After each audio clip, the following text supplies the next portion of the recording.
Hello and welcome to my channel. My name's Erica and I am a homeschooling mom of 6 amazing daughters. We have been homeschooling since my 8th grader was in 3rd grade, so this is our 5th year homeschooling.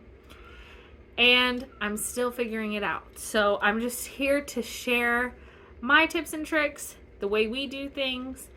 I'm not really sure what kind of videos we'll be doing on this channel, but today I will be doing the 3rd and the 4th graders curriculum choices. I decided to lump these two together in this video because they're doing a lot of the same things, and it didn't quite make sense for me to do 2 different videos of relatively the same thing.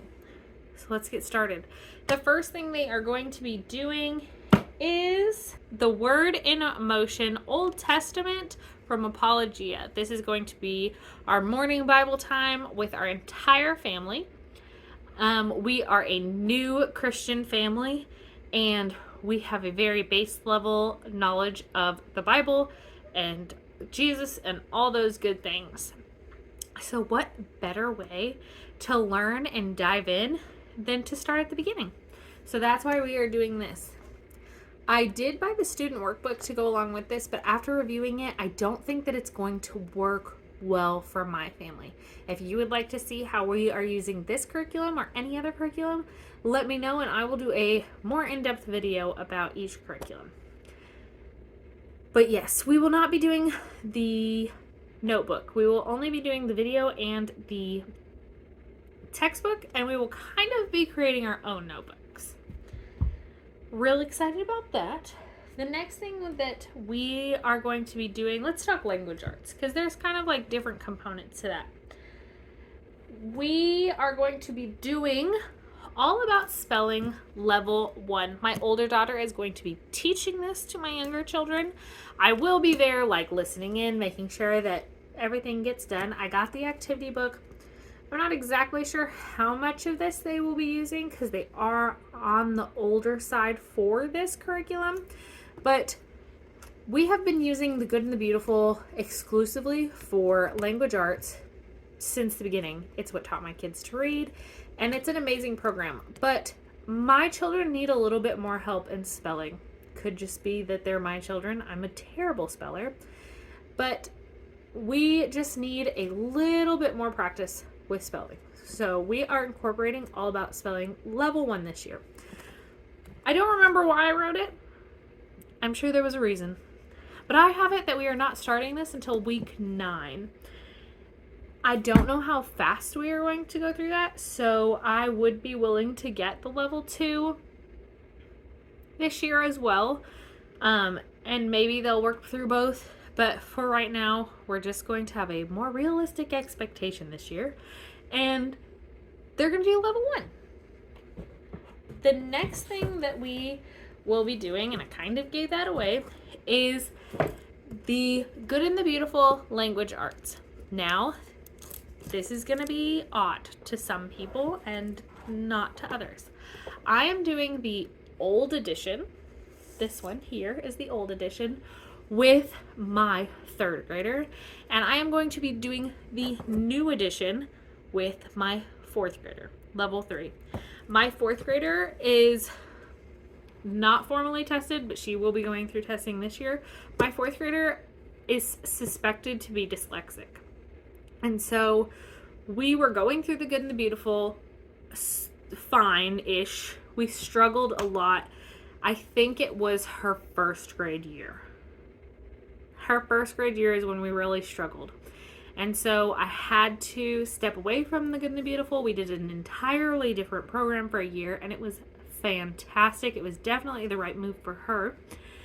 But for different reasons, it didn't make sense for us to continue with that program, although it did work so well. It didn't make sense. And again, if you want any more videos explaining any of these things, I'll try to do my best to make those videos. So we came back to the Good and the Beautiful, but we came back where she was because she needed a better foundation. She needed more confidence to move along. So we came back to the Good and the Beautiful for So we kind of repeated first grade in reading, and then we came back to the Good and the Beautiful her third grade year, but we did the brand new level 2. That's what we did last year, the brand new level 2 for her. And it went really well. The only con for our family would just be the spelling. Even in the new edition, it just didn't work for us. Again, might just be an us thing. That's why she is doing the new level 3, because she did the brand new level 2 and she moved into the level 3. Now, for my third grader, the reason she is doing the old edition of level 3 is because when I started the new level 2 with my then third grader, she was already in level 2 before the brand new one came out. She works through things all the time. She, especially the year before last, she loved learning, so she just always did her lessons and went straight into the next book. And that's the beauty of homeschooling. When you're done, you can either move on or you can pause. So we just kept moving on. And so she was into the old level 2 before the school year even started. So we just continued her on rather than starting her from the beginning with the new. It just didn't make sense for her. Because of that, the old level 3 makes more sense for her to move into because of the way it is set up. Again, I can go into that a little bit better, but the progression from the old 2 to the new 3 is kind of going backwards for the first half of the curriculum. It's odd because the level 4 is already the new level 4. So I don't really know how that works, but it just does. So she is doing the old level 3. That was a really long way to tell you that. Again, any questions, feel free. The next thing we are doing, and I print all of my stuff out from the Good and the Beautiful, and I did not print out the cover page for this. They will both be doing I believe it's the level 4 handwriting from the Good and the Beautiful. They have pretty decent handwriting, and so I didn't feel the need to continue on so hard with print. And this is the level that introduces the curly stuff. Cursive. This is the level that introduces cursive. And it introduces it super slowly, which will be great for my third grader. She's a little bit more resistant to new, which is another reason I didn't go to the new level 3, because it looks a little different, and she would be like, where's my old stuff?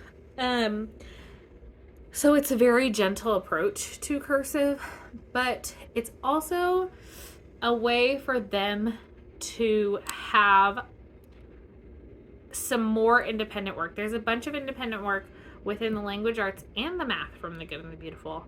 But because I have so many students, I just need them to be able to be productive and not causing chaos when I'm working with another student. So that's one of those things. I don't know that we'll do it every day, but we will do it throughout the year.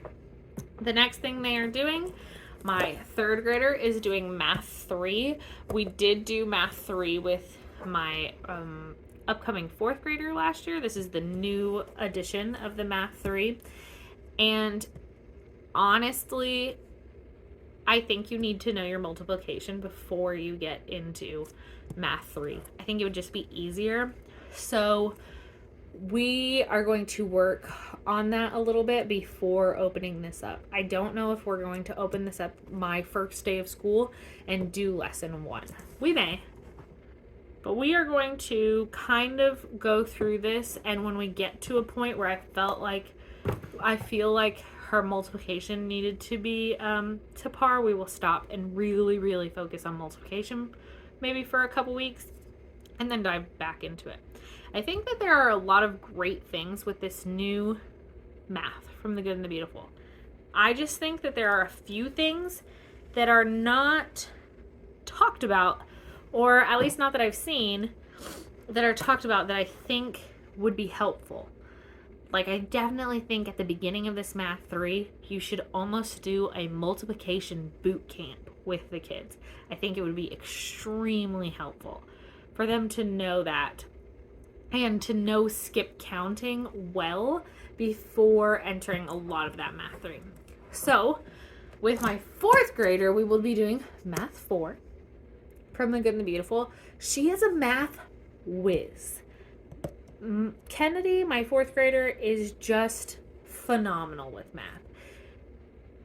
If you watched my older one, I think I talked about it a little bit. I had them in a math program that did not work for them. And they regressed a little bit. And so they weren't behind, because we're homeschoolers, there's never a behind, but they regressed. So therefore, in my opinion, they were behind even for themselves. So we kind of had to play a little bit of catch up with her last year. She flew through Math 2 and 3 last year. She finished both math programs and she was done quickly. So I'm wondering if we're going to get into Math 5, and if we do, that's great, but that's not necessarily the expectation for this year.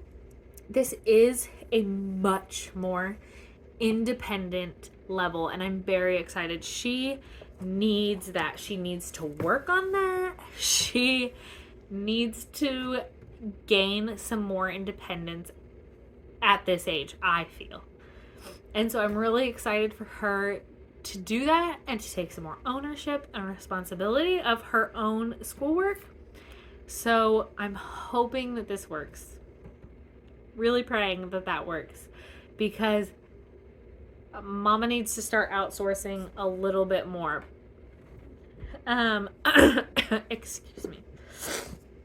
The next 2 things that we are using will be for science and history, and we have never stuck with a history or science program in the 5 years that I have been homeschooling. We have done science and history. We just have never stuck throughout the year with either of those subjects. Mostly because my children explore their own interests.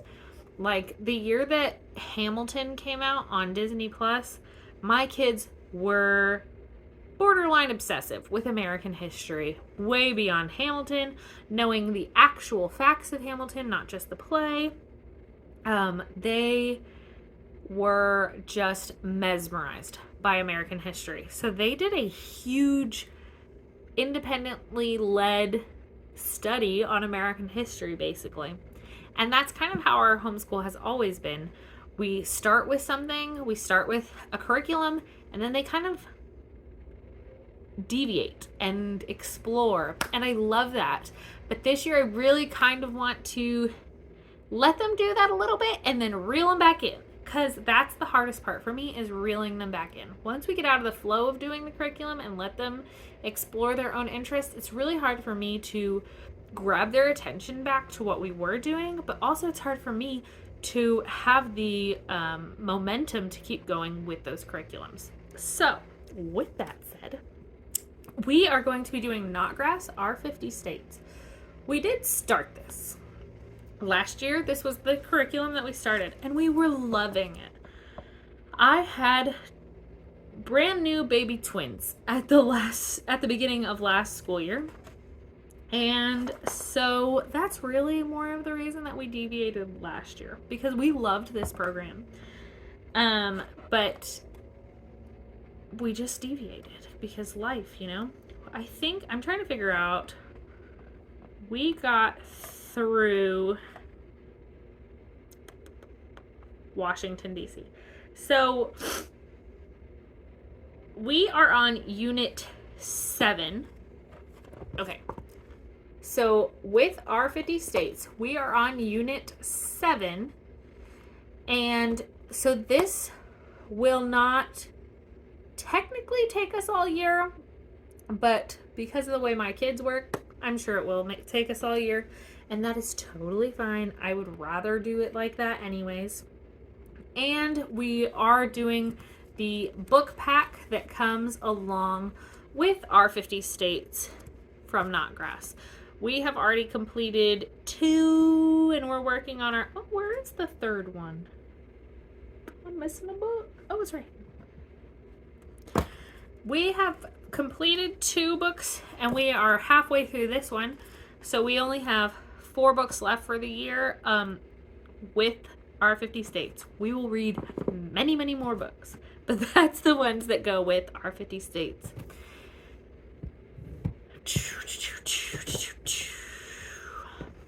And then the last curriculum that I have for you guys, not really. The last like super formal curriculum I have is the astronomy from Apologia. My children chose this. I really liked the way the Apologia was set up. I liked the way that it seemed like it would work for our family. And I let them choose what subject. And they chose astronomy, which I think is great. We will not be doing the notebooking for this either. I just think that I can do it without. I'm sure that the notebooking journal is great. I didn't even look at this one. I'm sure it's great, but I think we can do this without. And this only has 18 lessons, I believe. No, it has less. It only has 14 lessons. And one lesson is supposed to take like a week. So I don't really like that they call them lessons. It should be like unit. But this has 14. So we could potentially finish this in 15 or so weeks. Will we? I'm not sure. Again, the student-led aspect of our homeschool would tell me that we will finish this year. However, we will do a lot of different things as well. And that's what I liked about the Apologia curriculum, that I would feel accomplished by getting something done, but that it left enough room for us to explore also. If we need more than this, I do have some units from The Good and the Beautiful. I don't know if I will use them. Because I have them, I am wanting to use them. I think I have Botany and the Human Body are the last 2 units that I currently have that we have not done. So we may do one of those units. I'm not 100% sure. I considered doing Earth Science, or I think it was Earth Science, but we did Geology last year, so I'm not sure that they would enjoy that. We'll see. We'll see. But that is all for my formal curriculum. The other thing that we will be doing as a family is ASL with Learn How to Sign from YouTube. We will not be doing one of the courses that she offers. We will probably, I'm kind of going to be making it up as we go along on that one. My oldest loves American Sign Language, and so does my 3-year-old. So I know that we will be doing it. It's just how is the question at this point. I'm thinking we will watch a video at the beginning of a week and we will practice the words and phrases and things that go along with that throughout the week. And that is how we will be doing ASL. It's going to be more of an exposure class than a true foreign language class. That's kind of how I would like to do it. My sister speaks a lot of, or signs a lot of ASL. She took it in high school or college, I can't remember. And so we can communicate with her. I have a friend who is an actual ASL interpreter at one of the high schools.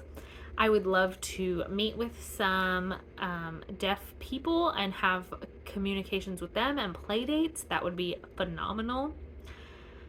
But we'll see. We'll see how that goes. I think that is everything, guys. If you have any questions, if you want to know anything about this curriculum, I got lots of opinions. I got lots of opinions about all of this stuff.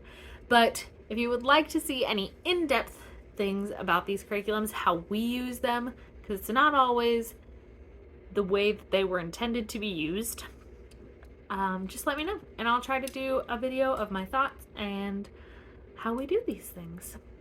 Thank you for sticking around, guys. Please like and subscribe.